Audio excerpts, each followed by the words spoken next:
Hello everyone. आज बच्चे इस लेक्चर वीडियो में हम rank of a matrix discuss करेंगे कि जो आपके पास रैंक ऑफ मैट्रिक्स है वो आपके पास क्या चीज़ होती है, कैसे हम इसे रो रिड्यूस एशेलोन फॉर्म जो कि हमने पिछले लेक्चर में पढ़ा था उसकी हेल्प से हम कैसे रैंक मैट्रिक्स का हम निकालते हैं। ठीक है, so before going further for the rank of matrix हमारे पास एक जो कंसेप्ट है एक कंसेप्ट है आपके पास एलिमेंट्री रो ऑपरेशंस का। We have a concept of elementary row operations, क्योंकि बच्चे अब आपके पास अल्टीमेटली मैंने आगे जाके जो भी रो रिड्यूस एशेलोन फॉर्म बनानी है वहाँ पे रो ऑपरेशंस यूज़ करने हैं। ठीक है, तो थोड़ा सा कोरिलेट करेंगे कि किस तरह से आपके पास ये रो ऑपरेशन जो है हमारी, नो डाउट आपको कईयों को पता होगा और हम करते भी हैं वो। ठीक है, पर एक्चुअल में हम यहाँ पे जिस सेंस में करने जा रहे हैं वहाँ पे ये कैसे आपके पास उनसे कोरिलेट करेगा, तो वो हम चीज़ देखेंगे कि एलिमेंट्री रो ऑपरेशन आपके क्या है। तो ओके, एलिमेंट्री रो ऑपरेशन बच्चे मैं थोड़ा सा इसको समझाने से पहले ये हम, क्योंकि जो भी ये चीज़ कर रहे हैं we are doing this to solve a system of linear equation. मान लो मेरे पास कोई सिस्टम ऑफ लीनियर इक्वेशन कुछ इस तरह से है। ठीक है, मेरे पास कुछ सिस्टम ऑफ लीनियर इक्वेशन इस तरह से है, तो मैंने क्या किया आपको पता है, we write it in the form A X equals to B. ठीक है, A X equals to B की फॉर्म में लिखते हैं, जहाँ पे ए जो है आपके पास that is 1 1 1 minus 1 matrix coefficient matrix. जो ये सिस्टम ऑफ लीनियर इक्वेशन है जो आपके पास लेफ्ट हैंड साइड है उसमें एक्स वाई वेरिएबल्स के जो कोएफिशिएंट्स हैं, ठीक है, 1 from here 1 from here 1 from here minus 1 from here A. ठीक है, एक्स जो कॉलम मैट्रिक्स है वो आपके अननाउंस की वेरिएबल्स की जिसे आपने ढूंढना है सिस्टम ऑफ लीनियर इक्वेशन में, उसकी आपकी मैट्रिक्स बनती है। और बी आपके पास जो राइट हैंड साइड पे कांस्टेंट्स हैं उसकी कॉलम मैट्रिक्स। ठीक है, तो अब ये चीज़ बेसिकली हमारे पास सिस्टम ऑफ लीनियर इक्वेशन में, इन जनरल की मैं बात नहीं कर रहा हूँ, यहाँ पे मैं ए मैट्रिक्स 2/2 की ले रहा हूँ। ठीक है, अब जब इन्हें सॉल्व करेंगे, जब हमने इसे सॉल्व करना है बाई रो रिड्यूस एशेलोन फॉर्म। ठीक है, क्योंकि बच्चे मैं इसलिए आपको बताना चाह रहा हूँ क्योंकि सो दैट कि आपको एलिमेंट्री ऑपरेशन थोड़ा समझ में आ जाए कि अल्टीमेटली होना क्या है। ठीक है, हमको क्यों, मतलब ये चीज़ हम किस चीज़ से कोरिलेट करेंगे, क्योंकि आगे जो मैं कुछ कहूँगा वो चीज़ें सॉल्यूशन से, रो रिड्यूस एशेलोन फॉर्म के सॉल्यूशन से आपके पास वो है कोरिलेट करेंगी, मतलब कैसे सॉल्व करते हैं। तो अब जब हम इसे सॉल्व करते हैं रो रिड्यूस एशेलोन फॉर्म में, तो सबसे पहले हम इसे इस फॉर्म में लिखते हैं, ए बार बी, या कह लें ए कोमा बी। ठीक है, मतलब आपने मैट्रिक्स ए लिखी और बार लगाया और साथ में बी मैट्रिक्स आपने यहाँ पे लिख दी। ठीक है, we call this as augmented matrix. ठीक है, हम इसे ऑगमेंटेड मैट्रिक्स कहते हैं सिस्टम की। इस मैट्रिक्स के थ्रू बच्चे इस पे, ठीक है, ये कहाँ से बनी, ए जो कोएफिशिएंट मैट्रिक्स थी और जो बी जो आपके पास कांस्टेंट राइट हैंड साइड पे, उनको हम कंबाइन करके लिख लेते हैं। कई जगह इस बार की जगह, लाइन की जगह आपके पास डैश डैश डैश लगाया होता है। ठीक है, जस्ट टू डिफ्रेंशिएट कि ये कॉन्स्टेंट्स हैं।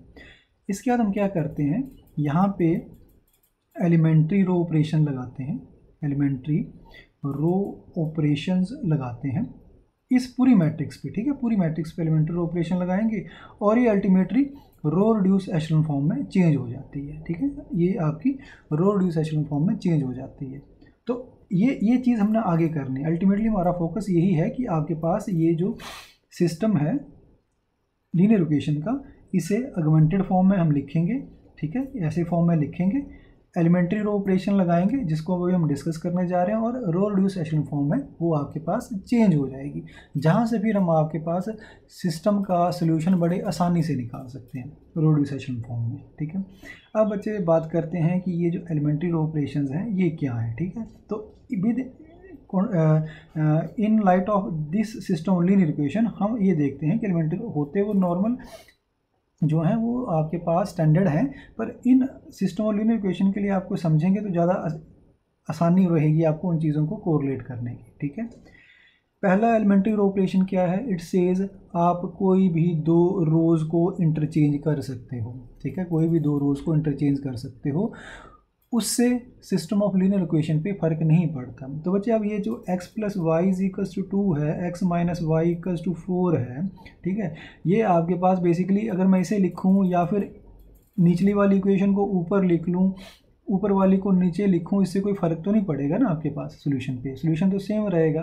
So that is what he is saying कि मेरे पास ये जो ऑगमेंटेड मैट्रिक्स ए बी थी, ठीक है, ये ऑगमेंटेड मैट्रिक्स ए बी थी जिस पे मैंने एलिमेंट्री रो ऑपरेशन लगाने थे, इसमें मैं अगर यहाँ पे रो 1 को चेंज कर दूँ रो 2 से, ठीक है, रो 1 को चेंज कर दूँ रो 2 से, मतलब 1 - 1 4 1 1 2, तो इससे मेरे पास जो फाइनल सोल्यूशन आएगा उस पर फर्क नहीं पड़ेगा। So this is first elementary operation that we can always interchange the rows, any two rows, कोई भी दो रोज को हम इंटरचेंज कर सकते हैं, उससे फाइनल सोल्यूशन पे फर्क नहीं पड़ता, ठीक है। दूसरा, आर आई चेंजेस टू के टाइम आर आई, कि आप किसी भी सिस्टम लीनियर इक्वेशन में किसी रो को अगर कांस्टेंट से मल्टीप्लाई करो तो उससे आपके पास सोल्यूशन पे फ़र्क नहीं पड़ता। सिंपल सी बात है बच्चे, इसको समझने का तरीका कि ये इक्वेशन थी आपके पास, सिस्टम ऑफ लीनियर इक्वेशन था, ठीक है। अब अगर मैं इसको चेंज कर दूं, 2x + 2y = 4, 2 से मल्टीप्लाई कर दिए, ठीक है, और फिर इसे सॉल्व करूं, फिर इन दोनों सिस्टम को सॉल्व करूं, ठीक है। ये मेरे पास क्या किया, इस इक्वेशन को मैंने 2 से मल्टीप्लाई किया, ठीक है, और इसको नहीं किया, ठीक है, इसको भी करना कर दीजिए, डजेंट मैटर। तो आपके पास अब जो सिस्टम बना उसका बच्चे स्टिल सोल्यूशन वेरी नहीं करेगा। ऐसा नहीं कि इस इक्वेशन को आपने कांस्टेंट से मल्टीप्लाई कर दिया तो आपकी जो इक्वेशन बनी, अब अगर आप सिस्टम को सॉल्व करो तो आपका सोल्यूशन चेंज हो जाएगा, नहीं, solution simple remain same, solution हमेशा सेम रहेगा। चाहे इसको मैं कांस्टेंट से मल्टीप्लाई करूँ और इवन यहाँ भी मैंने 3 से मल्टीप्लाई कर दिया होता दोनों साइड, और ये 3x - 3y = 12 आता, तब भी आंसर सेम रहना था। कहने का मतलब किसी रो को कांस्टेंट से मल्टीप्लाई करने, कांस्टेंट प्लस माइनस कुछ भी हो सकता है, आपके पास सोल्यूशन पे फ़र्क नहीं पड़ता, ठीक है। तो दिस इज़ व्हाट मैं अब सिंपल इक्वेशन से आपको समझा रहा हूँ, और वही चीज़ हमने जब आपके पास मैट्रिक्स फॉर्म में करनी थी, ठीक है, कि ये जो मैट्रिक्स थी यहीं पे कांस्टेंट से मल्टीप्लाई कर दो, ओके। तो मैं इसे इक्वेशन की फॉर्म से, सिस्टोलिन इक्वेशन की फॉर्म से आपको समझा रहा हूँ। थर्ड थिंग कि आपके पास आर आई को अगर मैं चेंज करता हूँ, उस रो में के टाइम्स कोई और रो ऐड कर देता हूँ, ठीक है, उस रो में कोई और रो के टाइम्स ऐड कर देता हूँ। कहने का मतलब मेरे पास सिस्टम था x + y = 2, x - y = 4, ठीक है, इसको चेंज किया मैंने, इस पर मान लो ऑपरेशन लगाया, r1 changes to r1 + 2 times r2, ठीक है। r1 क्या है, x + y = 2, x + y = 2, और 2 टाइम्स r2, दूसरी रो को मैंने मल्टीप्लाई कर दिया 2 से, दैट इज़ 2x - 2y = 8, ठीक है। तो अब मेरे पास अल्टीमेटली क्या बनी, ये r1, ये 2 टाइम्स r2, दोनों को ऐड किया, आई गॉट 3x - y = 10। तो बच्चे अब वो कहता है कि ये ऑपरेशन लगाने के बाद, ऑपरेशन क्या लगाया कि किसी रो में आपने कांस्टेंट टाइम दूसरी रो ऐड कर दी, तो जो रिजल्टेंट रो बनी और जो आपकी दूसरी जिस पे रो ऑपरेशन नहीं लगाया था, ठीक है, अगर इस पर भी लगाना लगा दो, doesn't matter, but at a time तो हम एक पे ही लगाएंगे। तो आपके पास अब ये जो सिस्टम बना, ठीक है, फर्स्ट रो चेंज हो गया, आपकी फर्स्ट रो किससे चेंज हुई, इस ऑपरेशन से, कि इसमें आपने 2 टाइम्स सेकंड रो ऐड कर दी, तो ये आपके पास जो है इसमें ये चीज़ बन रही है, ठीक है। तो आप यहाँ पे देख सकते हैं बच्चे, इवन इस केस में अगर आप सॉल्व करते हो, ठीक है, तो स्टिल आपके पास जो सोल्यूशन है सेम रहेगा, वेरी नहीं करेगा, ठीक है। तो मैं इसको इक्वेशन की फॉर्म में समझा रहा हूँ क्योंकि ये इससे थोड़ा ज़्यादा चीज़ें कोरिलेट करती हैं, ठीक है। आप निकाल के देख लेना, किसी भी केस में आंसर x की वैल्यू 2 और y की वैल्यू -1 ही आपके पास आने वाली है, ठीक है। x की वैल्यू 3, x की वैल्यू आपके पास 3 और y की -1 वैल्यू आने वाली है आपके पास, ठीक है। अगर मैंने कहीं मिस्टेक ना करी हो तो this is the solution for this system of linear equation, इस सिस्टम के लिए आपके पास ये सोल्यूशन है। अब चाहे मैं उसे किसी रो को कांस्टेंट से मल्टीप्लाई करूं, आंसर यही रहना है, चाहे किसी रो में कांस्टेंट टाइम दूसरी रो ऐड कर दूं, ठीक है, और फिर सॉल्व करूं सिस्टम को, आंसर यही रहना है, ठीक है। So this is what we have your elementary row operations. अब बच्चे वापिस आते हैं अपने रैंक ओवर मैट्रिक्स पे। Now we come to rank over matrix.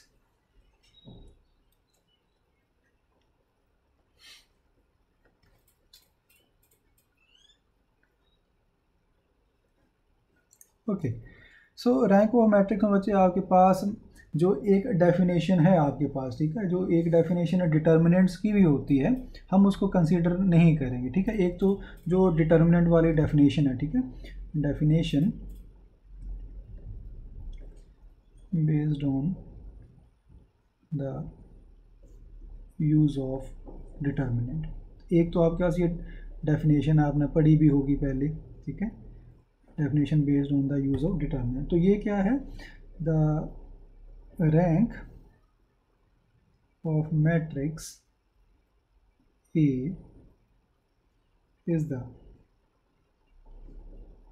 largest value of n for which the square submatrix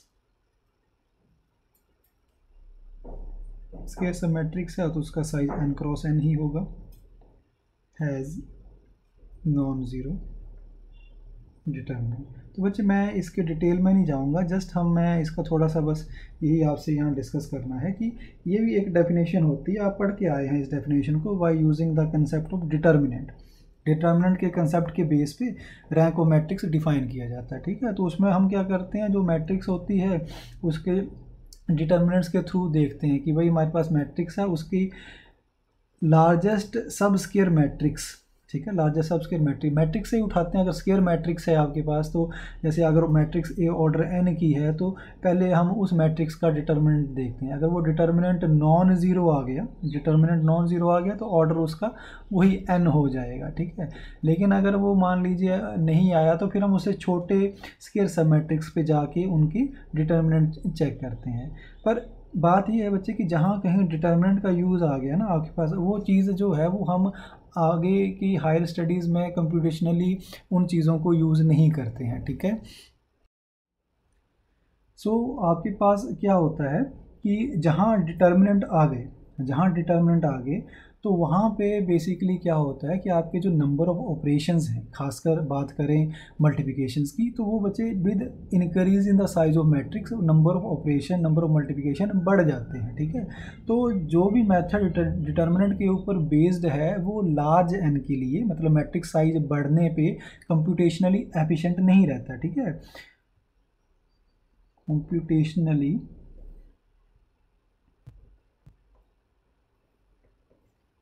not efficient, ठीक है। why? Because number of operations especially multiplication में बच्चे आपकी डिवीज़न भी आ जाती है, ठीक है। मल्टीप्लिकेशन आल्सो इंक्लूड डिवीज़न, ठीक है, डिवीज़न आपके पास मल्टीप्लिकेशन में ही आती है। ये बच्चे जो बात की जा रही है ना, सारी कंप्यूटर बेस्ड बात की जा रही है, ठीक है, क्योंकि आज जो भी हम मैथमेटिक्स पढ़ रहे हैं, कर रहे हैं, ये सारा का सारा जो है ये आपका कंप्यूटर पे होना है, ठीक है, वहाँ पे एल्गोरिथम्स बनने हैं। तो उस पॉइंट ऑफ व्यू से डिटर्मिनेंट ठीक है, आप 2x2 का सिस्टम सॉल्व करना, 3x3 का, वहाँ तक ठीक है। लेकिन जब हायर सिस्टम की बात करते हैं, जब प्रैक्टिकल एप्लीकेशन में हायर ऑर्डर्स की मैट्रिक्स आती हैं, वहाँ पे ये डिटर्मिनेंट वाला जो है ये कॉम्पिटिशनली एफिशिएंट नहीं रहता। क्यों? Because the number of operations increases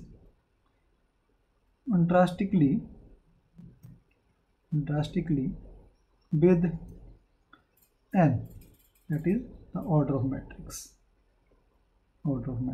determinant में नंबर ऑफ ऑपरेशंस जो हैं वो ड्रास्टिकली इंक्रीज़ करते हैं, क्योंकि जो आपकी मल्टीप्लिकेशन है that is basically the operation that consume more time, ठीक है। एडिशन सब्ट्रैक्शन में इतना कंप्यूटेशनल टाइम कंज्यूम नहीं होता है, तो मल्टीप्लिकेशन को ज़्यादा काउंट किया जाता है। तो इसलिए आपके पास जहाँ पे डिटर्मिनेंट आ जाते हैं वहाँ पे आपके पास जो भी मेथड उससे रिलेटेड है, अब आगे हम क्रैमर रूल्स वगैरह पढ़ के आए हैं पहले, ठीक है, पर यहाँ पे नहीं करेंगे। यहाँ पे हमने रो रिड्यूस एशेलॉन फॉर्म करना है, यही कारण है क्योंकि क्रैमर रूल डिटर्मिनेंट पे बेस्ड है सारा का सारा। और डिटर्मिनेंट जो है कुछ ऑर्डर्स के लिए तो ठीक है, लेकिन हायर ऑर्डर 3 से ऊपर जैसे ही जाते हो number of operation drastically increase कर जाते हैं, तो इसलिए वो कॉम्पिटिशनली एफिशिएंट नहीं रहता है, ठीक है। ओके, तो फिर मेथड कौन सा सही रहता है? वो रहता है आपका रो रिड्यूस एशेलॉन फॉर्म का, जिसकी हेल्प से रो रिड्यूस एशेलॉन फॉर्म का, जिसकी हेल्प से हम रैंक को निकाल सकते हैं। ठीक है, रो रिड्यूस एशेलॉन फॉर्म कहते हैं, कई जगह इसको रिड्यूस्ड रो एशेलॉन फॉर्म भी कहा जाता है। ठीक, वो आप किसी फॉर्म में कह सकते हैं, या तो रो रिड्यूस एशेलॉन फॉर्म कहिए या रिड्यूस्ड रो एशेलॉन फॉर्म, कुछ भी, इसको आप जैसे मर्जी आप कह सकते हैं। ठीक है, अब बच्चे ये जो रो रिड्यूस एशेलॉन फॉर्म थी हमने लास्ट लेक्चर में करके आए थे। ठीक है, तो वहाँ पे मैं आपको थोड़ा सा जो कुछ लास्ट लेक्चर में डिस्कस किया था वो थोड़ा सा एक बार इन ब्रीफ जा रहा हूँ, थोड़ा सा ब्रीफ जा रहा हूँ। तो यहाँ पे ये 4 पॉइंट डिस्कस करे थे। पहला point, first non zero element of every non zero row is unity, हर रो का पहला नॉन जीरो एलिमेंट यूनिटी होना चाहिए। ठीक है, if a column contains first non zero entry of any row then every other entry in that column is zero. ठीक है, ये आपके पास सेकंड की है भाई, जिस कॉलम में आप नॉन जीरो पहली एंट्री आ गई, बाकी सारे आप उस कॉलम के एलिमेंट्स ज़ीरो होने चाहिए। ठीक है, अब उसके बाद जो आपके पास तीसरा पॉइंट था, if there is any zero row then it should occur below all the non zero rows, कि जीरो रोज हमेशा सबसे नीचे होती हैं नॉन जीरो रोज की, अगर नहीं है तो उन्हें रो ऑपरेशन लगा के चेंज करिए। And fourthly last point, first non zero entry of a row always lies. ठीक है, कोई अगर नॉन ज़ीरो रो है, उसकी जो पहली नॉन ज़ीरो एंट्री है वो हमेशा ऊपर वाली रो के फर्स्ट नॉन ज़ीरो एंट्री के राइट में लाई करनी चाहिए। हम विद रिस्पेक्ट टू ऊपर वाली रो देखते हैं कि ऊपर वाली रो के विद रिस्पेक्ट टू नीचे वाली रो का first non zero element right में होना चाहिए। ठीक है, अब अच्छा ज़रा ध्यान देना कि मैंने कल भी आपको बताया था कि आपके पास खासकर जब ये दो प्रॉपर्टीज़ की बात करते हैं तो वो सिंपली रो एशेलॉन फॉर्म कहता है। ठीक है, कल भी मैंने थोड़ा डिस्कस किया था, ये दो फॉर्म प्रॉपर्टी सेटिस्फाई हो रही हैं तो हम मैट्रिक्स को कहते हैं रो एशेलॉन फॉर्म। ठीक है, पर जब इन दो में ये दो और एडिशनल ऐड कर दिया आपने, ये दो तो हैं कि जी जीरो रोज नीचे लाई कर रही हैं और हर नॉन जीरो एलिमेंट रो का ऊपर वाली रो के रिस्पेक्ट टू राइट में लाई कर रहा है। ओके, इसके अलावा ये दो जो कंडीशंस ऐड कर देते हैं तो फिर पूरे सिस्टम को फिर हम आपके पास रिड्यूस्ड रो एशेलॉन फॉर्म कहते हैं। ठीक है, रिड्यूस रो एशेलॉन फॉर्म और रो रिड्यूस एशेलॉन फॉर्म, कुछ भी कह लीजिए, रो रिड्यूस एशेलॉन फॉर्म।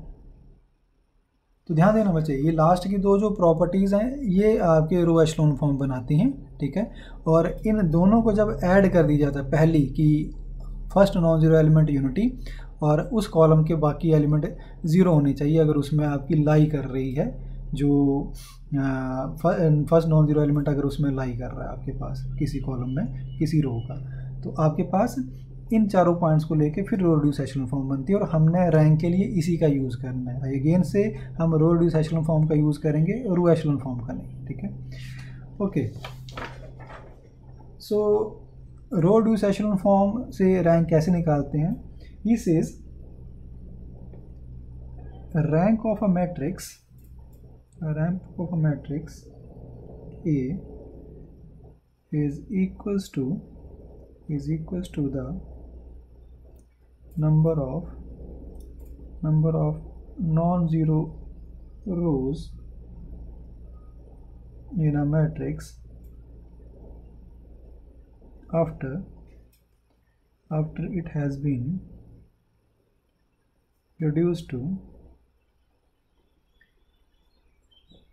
रो रिड्यूस एशेलॉन फॉर्म। ओके, तो बच्चे रैंक क्या हुआ कि आपके पास कोई मैट्रिक्स आई, मैट्रिक्स को आपने एलिमेंट्री रो ऑपरेशन लगा के रो रिड्यूस एशेलॉन फॉर्म में चेंज किया।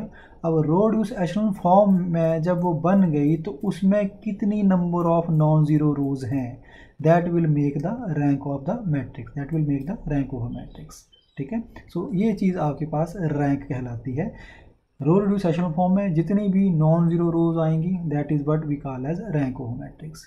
और बच्चे ये रैंक निकालने का, सिस्टम लीनियर इक्वेशन को सॉल्व कराने का ज़्यादा कंप्यूटेशनली एफिशिएंट है मेथड है।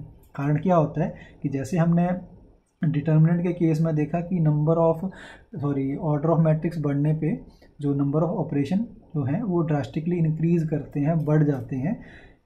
इसमें ऐसा नहीं होता। जो रो रिड्यूस एशेलॉन फॉर्म जब हम लगाते हैं उसमें जो नंबर ऑफ ऑपरेशंस हैं, खासकर मल्टीप्लिकेशन वाले, ठीक है, क्योंकि वही ज़्यादा कंप्यूटेशनल टाइम लेते हैं, तो वो आपके इतने नहीं ड्रास्टिकली वेरी करते, इंक्रीज करते, वो बड़े लिमिटेड रहते हैं, कंट्रोल्ड रहते हैं। दैट इज़ वाई अगर large number of order of matrix बहुत लार्ज है, सिस्टम बहुत लार्ज है, तो फिर हम इन मेथड्स को प्रेफर करते हैं। हाँ, ऑर्डर 2, 3 पे ये बढ़िया है कि आप क्रैमर रूल लगा लो, डिटरमिनेंट लगा लो, चल जाता है। लेकिन जैसे ही ऑर्डर बढ़ेगा, we will have to switch to row reduced echelon form because that is more computationally efficient, takes less uses less number of operations.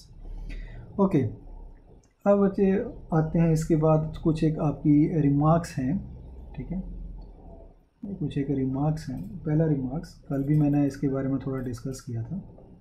every matrix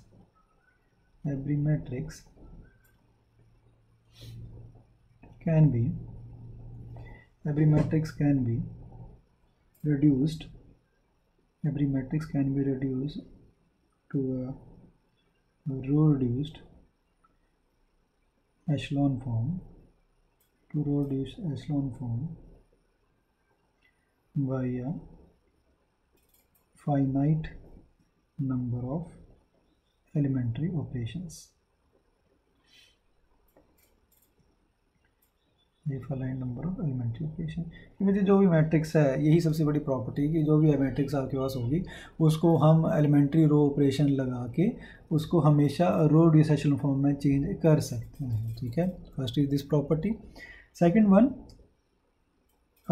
n cross n square matrix, n cross n matrix A is non singular,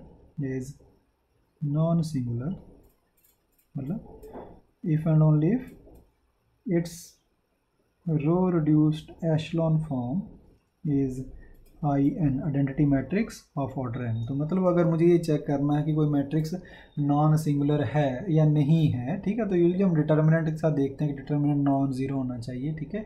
तो row reduce में कैसे कि आपके पास अगर उसकी row reduce form identity matrix आ गई तो वो आपके पास नॉन सिंगुलर होगी, मतलब उसका इन्वर्स एग्जिस्ट करता होगा, okay. So this is about the rank of a matrix using row reduced echelon form, that is number of non-zero rows after matrix has been reduced to row reduced echelon form। अब बच्चे इसके बाद एक question पे आते हैं। Question से देखते हैं कैसे हमने रैंक निकालना है using row reduced echelon form. Rank of matrix by row reduced echelon form. अब बच्चे बात ये है आपके पास कि मुझे अब यहाँ पे रैंक निकालना है, ठीक है। तो मैं यहाँ पे एग्जांपल ले रहा हूँ आपके साथ, एग्जांपल ले रहा हूँ जहाँ से आपको थोड़ा आइडिया मिले कि कैसे रो रिड्यूस हमने फॉर्म लगानी होती है, बनानी होती है और कैसे रैंक निकालते हैं, ठीक है। तो question 1 simply determine rank of the matrix by row reduced echelon form, ठीक है। मैट्रिक्स इज 1 -1 1 3 -1 2 3 1 1, ठीक है। 1 -1 1 3 -1 2 3 1 1। अब बच्चे थोड़ा ध्यान देना कि जब हम ऐसे क्वेश्चंस करेंगे तो हमने क्या करना, वहाँ पे ऐसे क्वेश्चन में आपके पास we will be using standard row operations to convert given matrix into row reduced echelon form, ठीक है, रो रिड्यूस्ड एशेलन फॉर्म। तो बच्चे हमने क्या करना है, स्टैंडर्ड रो ऑपरेशन यूज़ करने हैं to convert given matrix into row reduced echelon form. क्यों? क्योंकि वहीं से फिर रैंक मिलेगा, क्योंकि वहीं से हमें रैंक मिलना है, ठीक है। और अल्टीमेटली आगे जाके इसी रो रिड्यूस्ड एशेलन फॉर्म से हमने फिर सिस्टम लीनियर इक्वेशन को सॉल्व कराना है। तो अब रैंक निकालने के लिए मुझे सिस्टम को रो रिड्यूस्ड एशेलन फॉर्म में यूज चेंज करना है, और मैं कह रहा हूँ कि भाई मुझे अब आपके पास कुछ स्टैंडर्ड रो ऑपरेशन लगाने हैं, ठीक है। तो रो ऑपरेशन क्या है, पहले तो मैं उसको ऐसे सिंपली लिख देता हूँ कि जो भी रो ऑपरेशन हम लगाते हैं एलिमेंट्स को ज़ीरो करने के लिए, ठीक है, ये एक स्टैंडर्ड रो ऑपरेशंस है, ठीक है। तो ये मैं यहाँ पे एक लिख रहा हूँ, ठीक है, दिस इज, ठीक है। अब ये क्या चीज़ है बच्चे, इसको यहाँ पर मैं थोड़ा आपके पास अभी ऊपर से समझा रहा हूँ, जब इस पे वर्कआउट करूँगा फिर आपको ज़्यादा क्लियर होगा, ठीक है। मान लो अब मैं यहाँ पे इस मैट्रिक्स पे ऊपर वर्कआउट करना शुरू कर देता हूँ, ठीक है। 1 - 1 1, 3 - 1 2, 3 1 1, ठीक है। ये चीज़ मैं अभी समझाता हूँ, अभी पहले बोल दूँगा आपको समझ नहीं आएगी, ठीक है। तो मैं इसको एग्जाम्पल के साथ यहाँ पे करके हम फिर करते हैं, देखते हैं। तो ये मेरी मैट्रिक्स लिखी गई, ठीक है। अब मैट्रिक्स लिखी गई, मुझे क्या करना है, इसे रो रिड्यूस एशेलन फॉर्म में चेंज करना है, ठीक है। तो रो रिड्यूस एशेलन फॉर्म में प्रॉपर्टी बाय प्रॉपर्टी चलते हैं, ठीक है। सबसे पहले मुझे ये होता है कि पहली नॉन ज़ीरो रो जो है वो पड़ी हुई है, उसकी first non zero entry unity होनी चाहिए, first non zero entry unity होनी चाहिए। तो बच्चे यहाँ पे ये यूनिटी ही पड़ा हुआ, ये यूनिटी पड़ा हुआ, इशू नहीं।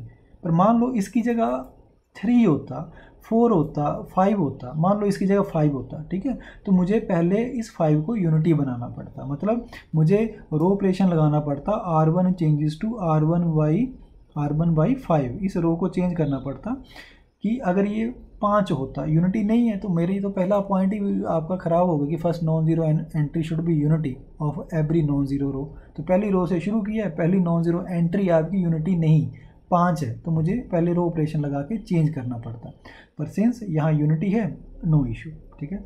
दूसरा पॉइंट कि भाई जिस भी कॉलम में उस रो का फर्स्ट नॉन ज़ीरो एंट्री आ गई, बाकी एलिमेंट्स उस कॉलम के वो आपके पास ज़ीरो होनी चाहिए।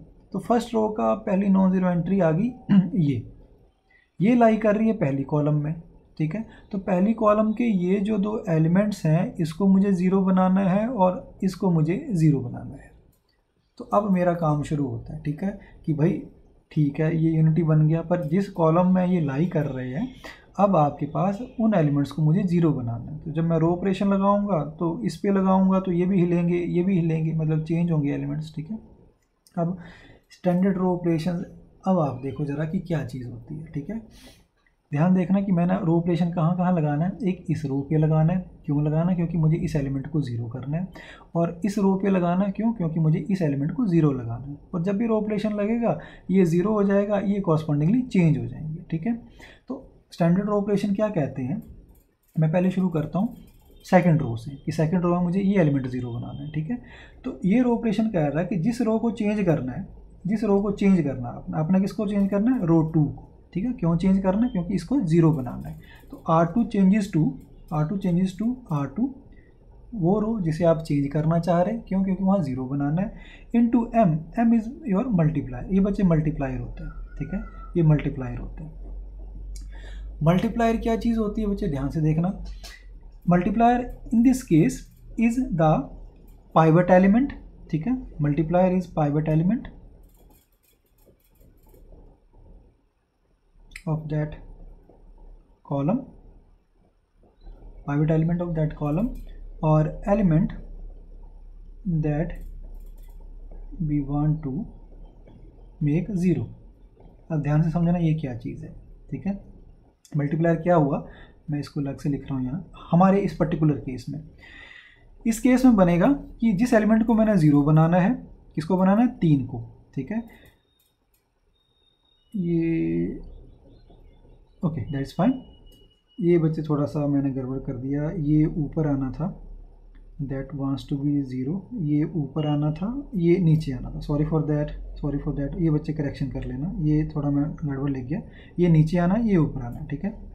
सो ध्यान देना, मल्टीप्लायर M इज़ 3, जो आपके पास बेसिकली जो चीज़ है यहाँ पे 3, जिसको आपने ज़ीरो बनना है, डिवाइडेड बाय पाइवट एलिमेंट। बच्चे पाइवट एलिमेंट क्या होता है कि आपके पास जो रो आपने ली, ठीक है, जिसका आपके पास फर्स्ट नॉन ज़ीरो एलिमेंट उठा लिया, ठीक है, फर्स्ट नॉन ज़ीरो एलिमेंट को ही हम पाइवट एलिमेंट कहते हैं। और वो pivot element, first non zero element जिस कॉलम में लाई की है वो पाइवट कॉलम होती है, ठीक है, पाइवट कॉलम होती है। तो आपके पास ये रो हमने चेंज करनी है क्योंकि इसको ज़ीरो बनाना है, ये रो चेंज करनी है, इसको ज़ीरो बनाना, तो ये फिक्स्ड रो है आपके पास। R1 को चेंज नहीं करना है, ठीक है, क्योंकि इसमें आपके पास पाइवट एलिमेंट पड़ा हुआ है, फर्स्ट नॉन ज़ीरो एंट्री पड़ी है रो की, तो ये आपके पास पाइवट एलिमेंट है, first non zero entry of the row. और ये पाइवट कॉलम है, जिस कॉलम में पाइवट एलिमेंट लाई कर रहा है, फर्स्ट नॉन ज़ीरो एंट्री लाई कर रही है किसी रो की, ओके। तो एलिमेंट जिसे ज़ीरो बनाना है 3, upon pivot element of that particular column that is 1. So multiplier 3 आ गया. सो this is 3, this is 3. R J बच्चे फिक्स्ड जो रो है, पाइवट रो भी कह सकते हो कि जिस रो में आपका पाइवट एलिमेंट लाई कर रहा है वो आपकी फिक्स्ड रो कह सकते हो. फिक्स्ड रो क्यों कह रहा हूँ कि उस पर ऑपरेशन नहीं लगेगा, उसके विद रिस्पेक्ट टू लगता है कि R2 R3 का with respect to this row operation लगेगा, इस फिक्स्ड रो के विद रिस्पेक्ट टू ऑपरेशन लगेगा क्योंकि ये पाइवट एलिमेंट को कंटेन कर रही है, ये पाइवट रो है. तो ये फिक्स्ड रो आपके पास R1 row 1, this is the operation. तो बच्चे this is R2 minus 3R1. ठीक है. तो अब एलिमेंट्स कैसे चेंज होंगे, एलिमेंट कैसे चेंज होंगे अब जरा ध्यान से देखना. ये तो मैंने ऑपरेशन लिखा है, ऑपरेशन क्या लगा, R2 changes to R2 minus 3R1. ठीक है. पहली जो आपकी रो है, पहली जो आपकी रो है वो तो ऐसा रह रही है. ठीक है. अब सेकंड रो पे आपने वर्कआउट किया. ठीक है. सेकंड रो का पहला एलिमेंट क्या है, 3. ठीक है. तो 3 कैसे चेंज हो रहा है, 3 माइनस 3R1, R1 का corresponding element 1. So 3 minus 3 is 0. तो यहाँ 0 आ गया. ठीक है. अब अगले पे आ जाओ, अगले पे आ जाओ. -1 चेंज कैसे हो रहा है, -1 माइनस मल्टीप्लायर 3, मल्टीप्लायर पूरी रो के लिए फिक्स रहेगा, ये पूरी रो के लिए फिक्स रहता है. ठीक है. इंटू R1, R1 क्या है -1. सो ये बन गया -1 plus 3 that is 2. So this is your 2. ठीक है. अब तीसरे एलिमेंट पे आ जाओ, इस एलिमेंट पे आ जाओ 2 पे. सो 2 कैसे चेंज हुआ, 2 R2 माइनस मल्टीप्लायर 3 फिक्स है, R1 का एलिमेंट क्या है 1, दैट इज 1. सो 2 माइनस 3 is your -1. So you get -1. So बच्चे आपके पास ये अब R2 operation, sorry standard row operation लगा के हमने रो 2 पे वर्कआउट कर लिया और ये आपके पास एलिमेंट 0 हो गया, जो हम बनाना चाह रहे थे वो हो गया और कॉरस्पॉन्डिंग बाकी एलिमेंट आपके चेंज हो गए. अब इसी तरह से हम रो स्टैंडर्ड रो ऑपरेशन जो है, स्टैंडर्ड रो ऑपरेशन. ठीक है. मैं यहाँ पे फिर से लिख रहा हूँ, RI changes to RI minus MRJ. ठीक. अब मैं इस रो का ये एलिमेंट 0 बनाना है. ठीक है. रो 3 पे ऑपरेशन लगाना है मतलब मुझे. तो रो 3 बाई स्टैंडर्ड रो ऑपरेशन क्या बनेगा, R3 माइनस MR1. ये तो फिक्स है बच्चे, ये फिक्स रो है क्योंकि ये पाइवट रो बनती है, फिक्स्ड रो होती है, तो इसके भी रिस्पेक्ट टू ऑपरेशन ले रहे हो आप. ठीक है. तो अब मेरा ऑपरेशन ये लगना है. ठीक है. मल्टीप्लायर क्या, जिस एलिमेंट को 0 बनाना है, 3 को 0 बनाना है और उस कॉलम का पाइवट एलिमेंट ये पड़ा है, first non zero entry of the row. So this is again 3, ये भी 3 आया आपके पास. तो मेरा जो ऑपरेशन बना रो 3rd पे लगना जो लगेगा दैट इज दिस वन. ठीक है. तो ये रो ऑपरेशन बना मेरा. तो बच्चे इसको मैं अब यहाँ प्रॉपरली लिख रहा हूँ कि यहीं पे मैं रो 3 का ऑपरेशन भी लगा रहा हूँ, R3 minus 3R1, R3 minus 3R1. ठीक है. तो लगाते हैं, 3 चेंज हुआ, 3 माइनस 3R1, R1 का एलिमेंट 1. सो 3 माइनस 3 0, ये तो 0 होना ही है. ठीक है. अगला element 1 changes to 1 minus multiply 3R1 का element -1. So 3 minus plus 3 that is 4. तो ये आपका आ गया 4. इस एलिमेंट पे आ जाओ, ये कैसे चेंज हुआ, 1 R3 1 माइनस 3 टाइम्स R1 का element 1, so 1 minus 3 that is -2. So this is -2.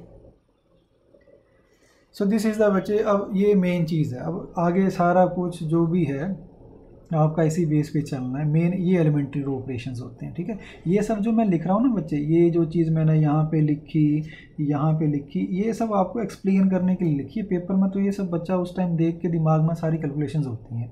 ठीक है. हाँ, कई बार थोड़ी कॉम्प्लिकेटेड हो, आपको अलग से करना पड़ सकती है, अदरवाइज़ तो ये माइंड में ही बंदा सीधे करके इसको लिख लेता है. ठीक है. एक बार आपको समझ आ गई तो आपको ये क्लियर हो जाएगा. ठीक है. ओके. तो हमारा एक काम हो गया बच्चे. क्या काम हो गया कि आपके पास first non zero element first row का जहाँ लाई करता था उस कॉलम के बाकी सारे एलिमेंट 0 हो गए. ठीक है. बाकी सारे एलिमेंट 0 हो गए. अब हम आगे चलते हैं. ठीक है. ये बच्चे मैं दूसरी शीट यूज़ कर रहा हूँ. तो आपके पास मैट्रिक्स अभी तक पहुँची है, यहाँ तक हम जो पहुँचे हैं 0 सॉरी 1 -1 1 0 0 2 -1 4 -2। ओके, हम यहाँ पहुँचे हैं। अब जी बात वही आ गई, पहली रो को आपने वर्कआउट कर लिया, first element non zero unity, बाकी उस कॉलम के एलिमेंट ज़ीरो। अब मैं दूसरी रो पे आ गया, दूसरी रो का पहली नॉन ज़ीरो एंट्री है 2, तो बच्चे मेरा जो पहला ऑपरेशन यही बनता है कि ये यूनिटी नहीं है, तो सबसे पहले तो मुझे इसे यूनिटी बनाना है। ठीक है,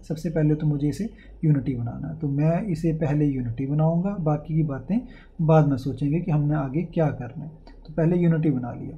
ठीक है, अब पॉइंट 1 तो आपका क्लियर हो गया जी कि हर रो का या सेकंड रो का first non zero element unity हो गया।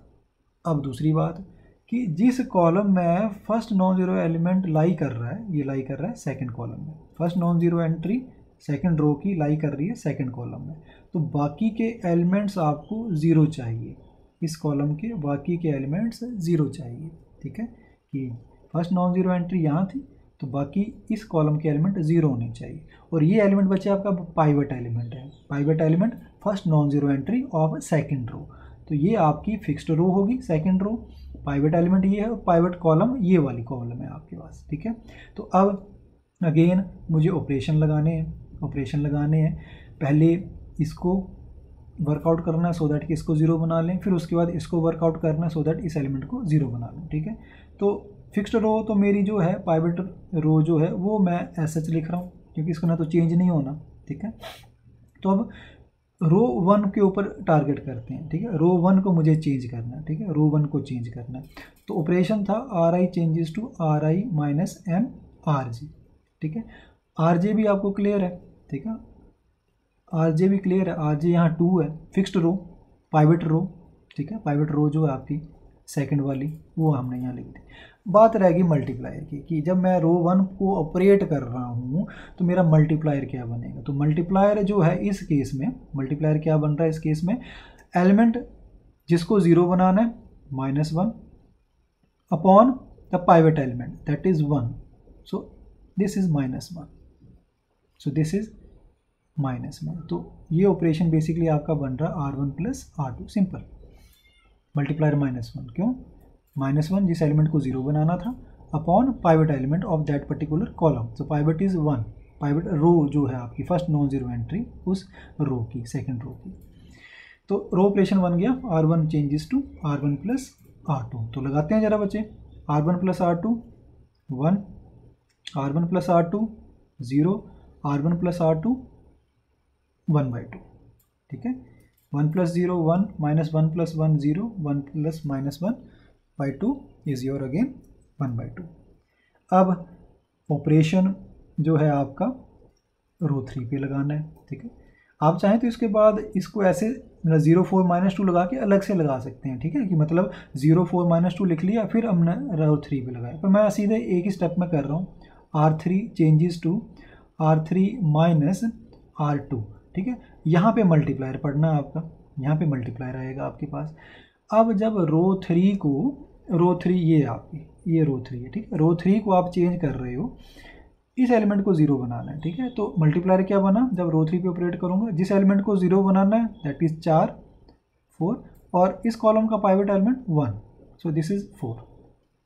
ठीक है, so your operation is this one, R3 changes to R3 minus 4R2, done. तो ये ऑपरेशन बना आपके पास। तो बच्चे ध्यान देना, ये ऑपरेशन बड़े इंपॉर्टेंट है। ठीक है, ऐसे तो बच्चे कोई हार्ड एंड फास्ट नहीं कि आपने यही यूज़ करना है, पर ये स्टैंडर्ड मेथोडोलॉजी है, एल्गोरिथम्स हैं जिनके बेस पे आगे हम सेकेंड ईयर में आप पढ़ोगे न्यूमेरिकल एनालिसिस में। So I think this is the best strategy, बाकी आपको जो भी अच्छी लगती है आप उसको फॉलो कर सकते हैं। ठीक है, तो अब करते हैं जरा इसे workout. R3 changes to R3 minus 4 times R2, तो ये तो 0 0 है, R3 माइनस 4 टाइम्स R2, तो ये तो 0 रहेगा। 4 किस में चेंज हो रहा है, 4 माइनस 4 टाइम्स R2 का एलिमेंट 1, सो 0 0। ठीक है, again R3 changes to -2 changes to -2 minus 4 R2 का एलिमेंट है -1/2, this is, so it changes to -2 + 2 again 0, ये 0 आ गया भाई आपका। रो ऑपरेशन लगा के ये आपकी मैट्रिक्स बन गई है। अब बच्चे हम ज़रा देखते हैं कि क्या मेरे पास ये रो रिड्यूस एशेलन फॉर्म बन गई है या मुझे कुछ और रो ऑपरेशन लगाने की ज़रूरत है। तो अगर आप ध्यान से देखो, सेकंड रो का first non zero entry unity बना ली और बाकी एलिमेंट आपके ज़ीरो बन गए, ठीक है, डन। अब तीसरी रो तो ज़ीरो बन गई, तो अब तो ऐसा कोई पॉइंट रहा ही नहीं जो कॉन्ट्राडिक्ट हो रहा हो। ये एलिमेंट जो है वो ऊपर वाली रो के फर्स्ट नॉन जीरो एंट्री के राइट में लाई कर रहा है, तो वो भी पॉइंट आपके क्लियर हो गए। ज़ीरो रोज़ मैट्रिक्स की नॉन ज़ीरो रोज़ के नीचे लाई कर रही हैं, तीसरा पॉइंट भी क्लियर हो गया। So it is your row reduced echelon form. So it is row reduced echelon form, ठीक है। तो ये अब आपकी रो रिड्यूस्ड एशेलन फॉर्म, सारी प्रॉपर्टीज़ आपकी फुलफिल हो रही हैं। First non zero entry unity है, कॉलम के बाकी एलिमेंट्स ज़ीरो हैं, ज़ीरो रोज़ नॉन ज़ीरो के नीचे लाई कर रही हैं, और जो फर्स्ट नॉन ज़ीरो एंट्री है किसी रो की वो ऊपर वाली रो की फर्स्ट नॉन ज़ीरो एंट्री के राइट में लाई कर रही है। So rank of matrix A, number of non zero rows, number of non zero rows, और number of non zero rows क्या है, 2। सो आपका रैंक बच्चे कई बार वो रैंक ऐसे लिखेगा, कई बार आर ए करके लिख लेगा, तो दोनों का सेम मतलब है, ठीक।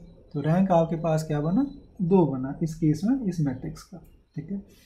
सो this is how we find the rank of a matrix.